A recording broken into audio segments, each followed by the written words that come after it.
সন্তান সবসময় নিরাপদ থাকে তার মায়ের কাছে, আর সেই মায়ের কাছ থেকে সন্তানকে ছিনিয়ে নিচ্ছে নিরাপদের জন্য। এটা মানা যায়? এই কথাটা আপনারা কতটুকু মানেন, কতটুকু বিশ্বাসযোগ্য আমি জানি না। তবে বাংলাদেশের মানুষ পারও বটে। মানুষ কত কষ্টে আছে, মানুষের সাথে কত নির্যাতন হচ্ছে জায়গা জমি নিয়ে, বা এমনি হয়রানি করতেছে মামলা হামলা দিয়ে।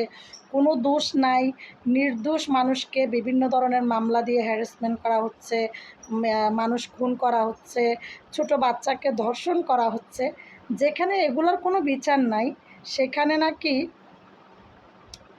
ক্রিম আপা শুধুমাত্র ভিডিওর সামনে, আমরা যখন একটা ক্যামেরার সামনে একটা ভিডিও দেখি, আর ক্যামেরার সামনের ভিডিও আর ক্যামেরার বাইরের ভিডিও অনেক তফাৎ, বুঝছেন?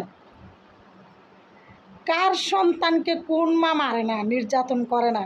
সবাই তো করে, কম আর বেশি। বাচ্চা না খাইলে মারে, বাচ্চা না ঘুমাইলে মারে, বাচ্চা বেশি জ্বালাতন করলে মারে, বাচ্চা পড়াশোনা না করলে মারে, হ্যাঁ, বাচ্চা বিছনায় প্রস্রাব করলে মারে। হ্যাঁ, কোন মা কোন সন্তানকে শাসন করে না? শুধু ক্রিম আপা শাসন করে?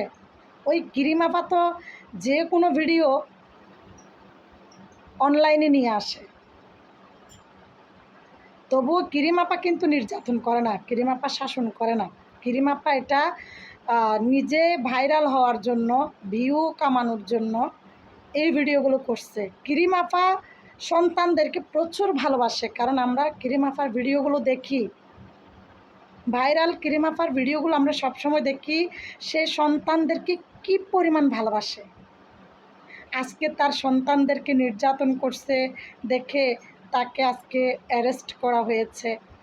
যদিও বা সেখানকার কিছু ডিবির মুখ থেকে শুনছি যে তারা একটা বৈঠকে বসতে চাইছিল, কিন্তু ওই সময়টুকু সাংবাদিক এবং জনগণে দেয়নি।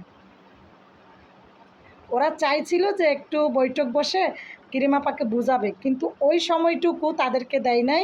তারা একের পর এক নিউজ করতেছে, অনলাইন সোশ্যাল মিডিয়ায় ছড়াচ্ছে, এবং ওনাদের মেসেঞ্জারেও নাকি একের পর এক ভিডিও ক্রিম আপার এডিট করে ওনাদের মোবাইলে দেওয়া হয়েছে।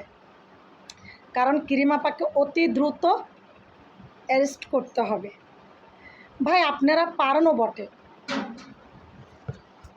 তো আমাদের বাংলাদেশের মানুষেরা পারেনও বটে যে মানুষটাকে এখন